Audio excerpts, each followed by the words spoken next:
Likutei Sichos, Chelik Yud Zayin, volume 17, third Sicha for Parshas Vayikra. This Sicha is half, that's the first half, is a Rashi Sicha, your conventional Rashi Sicha, and the second half goes in more to kind of a Hasidic understanding, appreciation, or as the Rebbe calls it, the Yeino Shel Torah, the wine of the Torah, of this entire matter.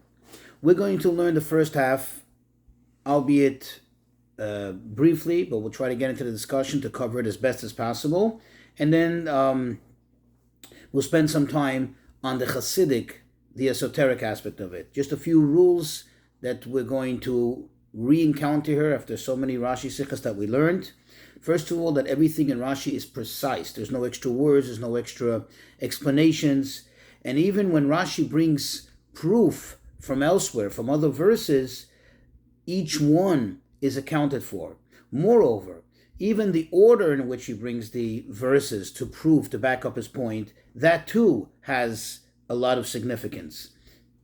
Another thing is that if Rashi seems to add, so to speak, to the actual interpretation of a word or of a topic, and goes into some detail, sometimes perhaps explaining the process or gives a narrative, that is not just superfluous. That is because that is very prudent to the point that Rashi is trying to bring out. Just as an introduction, I want to familiarize ourselves with two verses that are going to be crucial for this Rashi. One verse is from Proverbs, chapter 30, verse 33. Over there he says, for the pressure that one puts on milk, pressure on milk brings out butter or cheese. Okay, chema is a general word in Hebrew for butter / cheese. The second part of the verse says, umitzaf yotzidam, pressure on the nose extracts blood. And the third part of the verse says, umitz apayim yotzidiv, the pressure on one's anger, on one's patience, that produces strife. So that's one verse in Mishlei. So we're familiar with that verse. Another verse is from Isaiah, from Yeshayahu, chapter 16, verse 4. And it says over there, Yeshayahu is describing, sadly, what's the terrible things, the calamities that will fall upon the Jews. And one of the things he says, Ki ofes hametz, which means, Rashi explains to mean that the mates, your riches, that come as a result of squeezing, pressuring the sheep and the goats, thus extracting the milk for them. That means the tremendous value that you had, the riches that you accumulated as a result of the abundance of milk, which comes through pressuring the others, that will subside. That will no longer be, that will end. That's what the verse says over there. That's just a quote from it's not important to read the entire verse. So let's go into the actual verse and the actual Rashi in our parsha. So in our parsha, chapter 1, verse 15. After the Torah describes an entire list of all the various offerings, the korban ola means it goes up entirely to Hashem. The verses talk about the korban ola, which comes from the fowl, from the bird. And it says as follows. In verse 15, it tells us the process. That the Kohen shall bring it to the altar. He should make it come close to the altar.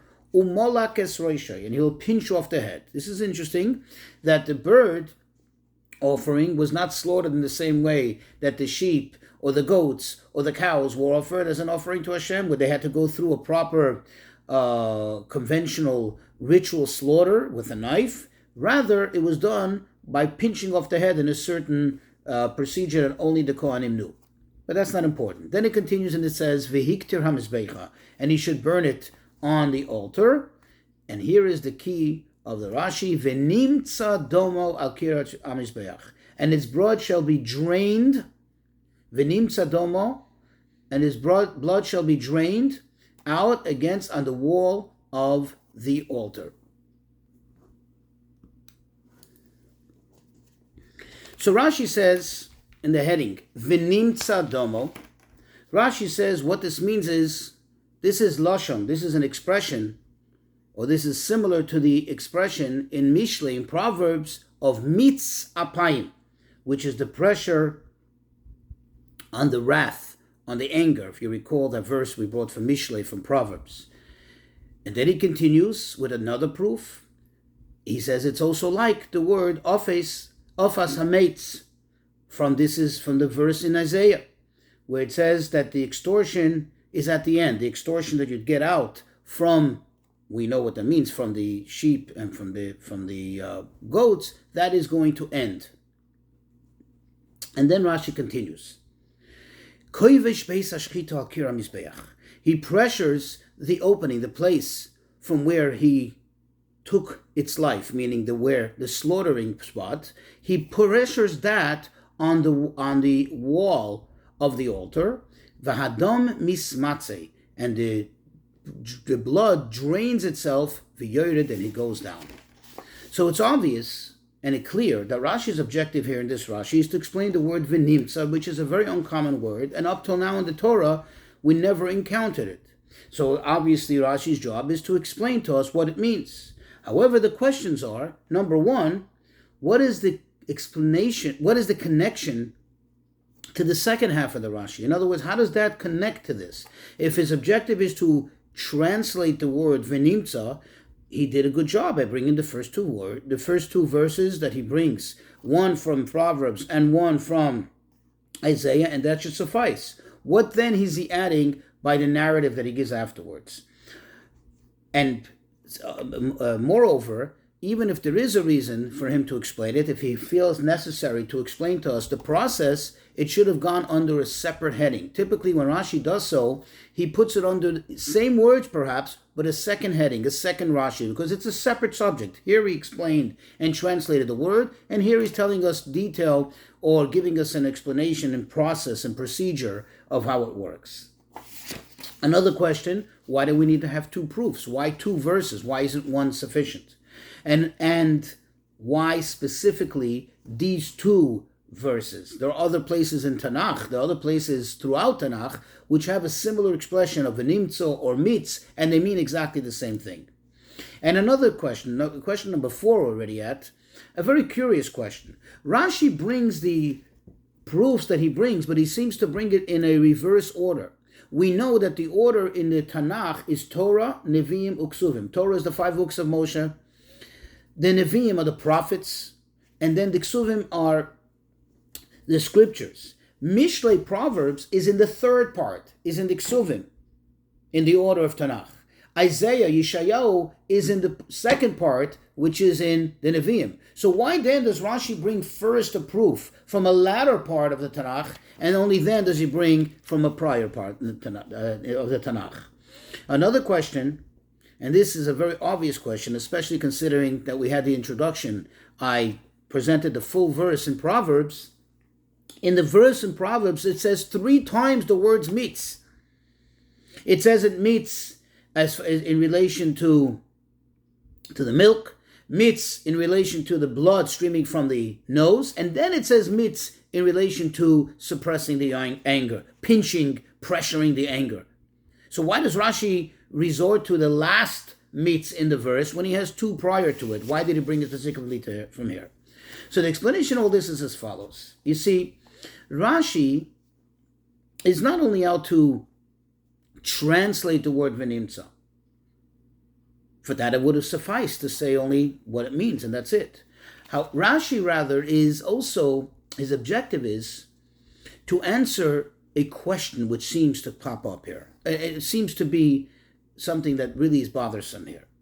You see, if you look at the word v'nimtza, it seems, and actually the way it is a passive verb, as if it's happening, so to speak, on its own, as if the thing is happening in a passive manner. And if so, the question is, how does this fit in general with the whole idea, with the whole concept and process of how the korbanot, how the offerings were offered? Because in all of them, there are some imperative steps that must be taken in order for it to be a korban, in order for it to be considered as a whole offering. First of all, there's shchita, there's the slaughtering. Okay, the parallel to that here is what? The pinching off of the neck. Then there is the sprinkling of the blood on the altar. And then there is the burning it on the altar. Now, in the bird offering, so like I said, pinching off the neck is paramount, is basically parallel to the slaughtering. Burning it on the altar, which explicitly is mentioned in this verse, is also parallel to what happens to every offering. But the question is, the blood, where do we see an action that seems to be parallel to the sprinkling of the blood? Normally, the Kohen has to take the blood with his fingers and he has to throw it, he has to sprinkle it towards the altar. In this case, it doesn't seem to be a parallel, because it's in a passive form, it's dripping on its own. It seems that once he pinches it off, the blood's flowing, and it seems to just flow down on the wall of the altar. That's not the same as sprinkling. Therefore, Rashi goes into the whole procedural narrative. He explains that what does v'nimtza mean?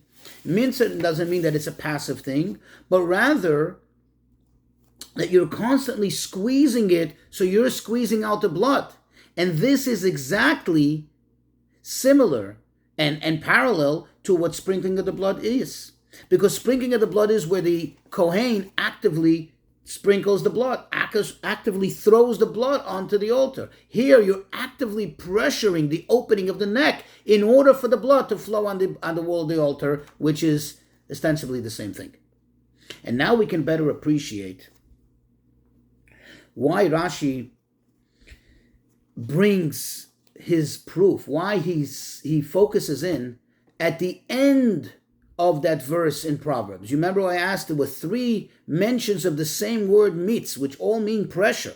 How come Rashi resorted to the 3rd one and not to the first? Because the answer is, based on what we just understood, based on what we just explained, it makes most sense to bring your proof from the 3rd one, and you cannot bring it from the first 2. Because the first 2 is, which is the first one? The one about the pressure which brings milk. The pressure in milk which produces the cheeses, the butter. Well, sometimes butter forms on its own. Sometimes cheeses form on their own, even without pressure. As far as the pressure that makes a nosebleed, well, not always does one have a nosebleed. Some people actually suffer from the fact that even if nothing happens, they didn't touch their nose, they didn't get a knock in the nose, and yet it bleeds. Whereas the pressure that brings about strife, the anger, the things that leads to strife, could only come about from the pressure, the active and direct pressure on one's anger, on one's patience. And therefore Rashi prefers the 3rd mitz in the verse. However, Rashi does not suffice with this one verse, and he adds another verse. Why? Because at the end of the day, this pressuring of the anger, this pressuring of one's patience is still not a physical action. In other words, it's not absolutely parallel and exactly like the scenario we're talking about here, where one is pressuring physically the neck of the bird in order to extract the blood, in order to cause the blood to drip down on the wall of the altar. And therefore he brings a proof from mitz, which is associated with milk, with the production of milk. With the extraction of milk, not production of milk, the extraction of milk, because over there you need to constantly pitch the udder in order to be able to extract that milk. However, if that's the case, why don't you just bring this 2nd verse, the verse from Isaiah, and that's fine, and then it'd be perfect. The answer is because from there's also not an absolute proof that this is what mitz means, because there, in the context of what he's talking about, without Rashi, perhaps one would suggest that the mitz is not actually a description of the action that's taking place, but rather it's a title of the outcome, the riches that come about as a result of it. And now we can better understand why Rashi explains exactly how it happens and what happens, what the Kohen did, what the process was, in order to give us a better appreciation for the proof that he brings and to understand how it is a parallel to the sprinkling of the blood. As I said before, sprinkling of the blood is a direct result, a direct outcome of the action of the Kohen, of the active action of the Kohen, not a passive one. Here too, the way Rashi translates it and the way Rashi now explains it, now we have a picture and we see how the offering of the bird is exactly parallel to the offering of any other korban. It has all the major steps that any other korban has. Now we're going to go to the second half of the Sikha, the Yeino Shel Torah, the wine of the Torah. The wine brings out the secrets. Get it more from a esoteric perspective. So we know the Ramban, Nachmanides, he explains in general that the whole concept of the offerings, the sacrifices, is really all about a person doing a reflection, the following reflection. And that is, when the person sees what happens to the animal, every step of the way, the person really has to think that really that should have happened to himself. That should have happened to him. However, with God's abundant kindness and mercy, the Creator, Hashem, gave us the ability to substitute the blood of the animal for our blood, the life of the animal for our blood, the fats of the animal for our fats, and so on.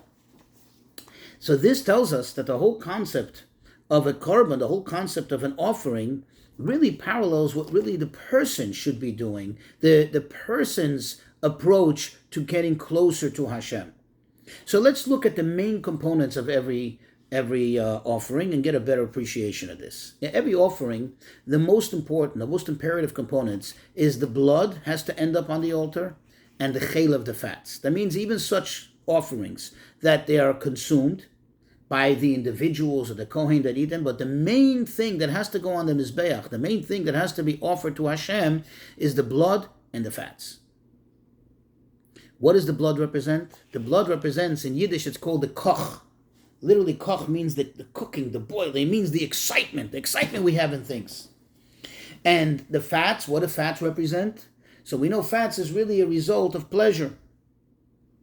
Fats is synonymous with pleasure. And thus, this is what you have to give to Hashem. Your pleasure, your excitement, and worldly things have to go to Hashem. And this explains why in the conclusion of all the offerings, we conclude with all the main offerings of Ola, which means to totally go up to Hashem. How do we wrap it all up? In other words, how do we make the main point? The main point is at the end. How do we conclude the whole subject, the whole topic? With the ultimate offering, which is the oath, which is the bird. The Torah tells us, how do you do it? What do? You have to do v'nimtza. There's a process here that you need to do. You need to do meats. You need to do pinching. You need to pressure. You need to subdue. This is the idea of iskafia, the idea of subduing your own desires, subduing your own instinctive wants, that through this someone suppressing their own desires, their own temptations, the blood drains and goes down.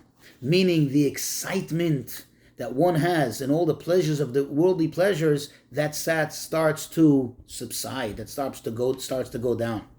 And now we can better appreciate, according to this esoteric perspective, the order why Rashi brings the verses he brings.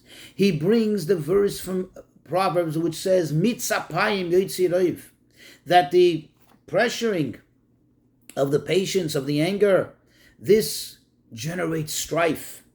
Because in this verse really is expressed the entire concept of sins, that which causes us to be distant from Hashem, and in fact from all aspects, not only from the negative aspect, but also from a positive one.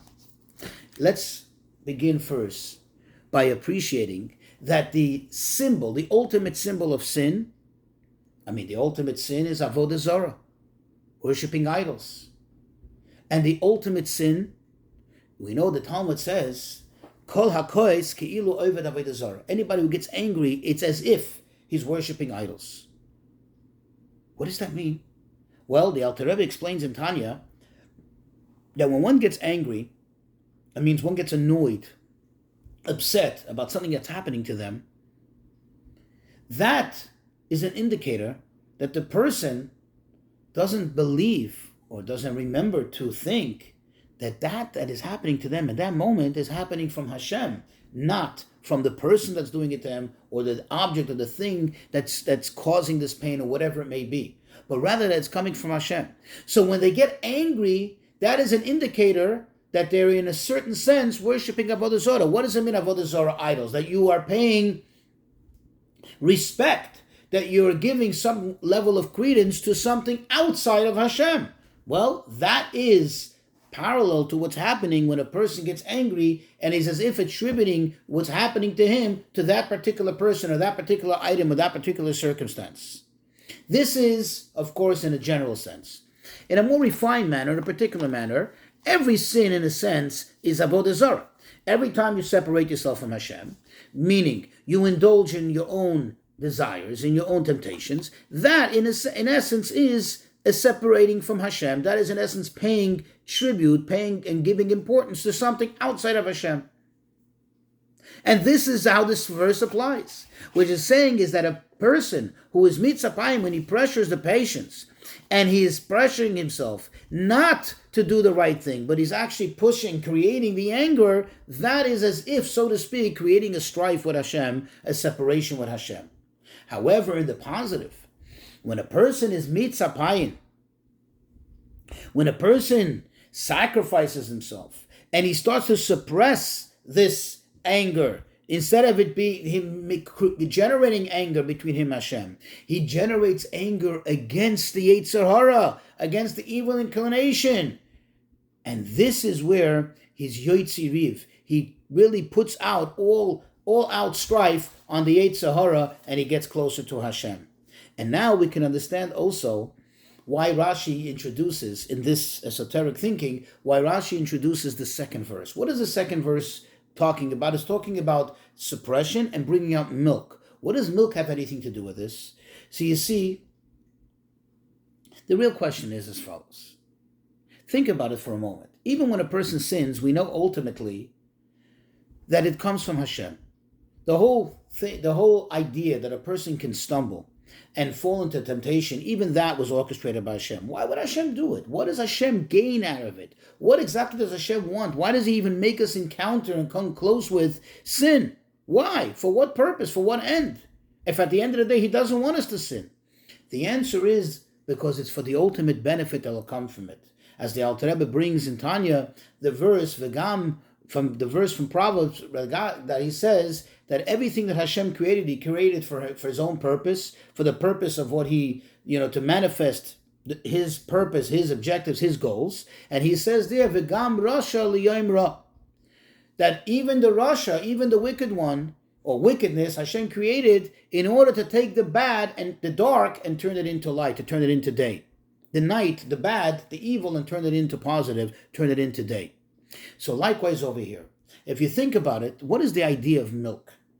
Milk in itself, when it's in the body of the animal, it's actually considered to be a part of a living thing, an aver min achai, and it's forbidden.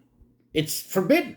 Just like forbidden to eat off a living animal, you should be forbidden to eat the milk. And that's why there was even a thought process of thinking, until Hashem gave the Torah, that milk should be forbidden because it's being extracted from a living animal. Comes the Torah and it says, no, the milk is kosher 100%. It's just not kosher when you mix it with meat, but it's kosher. This is the same idea.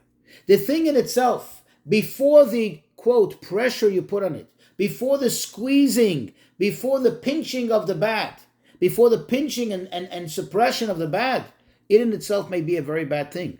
But once it comes out, it becomes something so desirable, something so special, that even to the extent that one of the special mentions of the greatness of Eretz Yisrael, of the land of Israel, is Eretz Zavas Chalav Udvash, a land that flows with milk. Milk actually means milk from the goats and from the sheep, milk and honey. So you see that this is the concept of taking from the absolute bad and turning it into something good. And this sums up the whole idea of, again, v'nimtza, of taking the negative, and v'nimtza by squeezing it, by squeezing it, by suppressing it, by doing the iskafia, turning it into the utmost good.